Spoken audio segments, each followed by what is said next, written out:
अब पढ़ते हैं हम fundamental theorem of arithmetic. Fundamental theorem of arithmetic जानने से पहले दो टर्म की बात करेंगे अपन। कौन से दो टर्म की बात करेंगे? पहला कंपोजिट नंबर्स, पहला कंपोजिट नंबर्स, पहला कंपोजिट नंबर्स। कंपोजिट नंबर्स क्या होते हैं?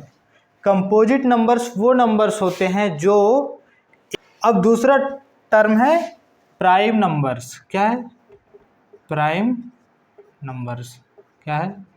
प्राइम नंबर्स, है ना। ये टर्म, ये दोनों टर्म अपन को याद रखने हैं। पहला कंपोजिट नंबर्स बता दिया, दूसरा प्राइम नंबर्स। प्राइम नंबर्स क्या होते हैं?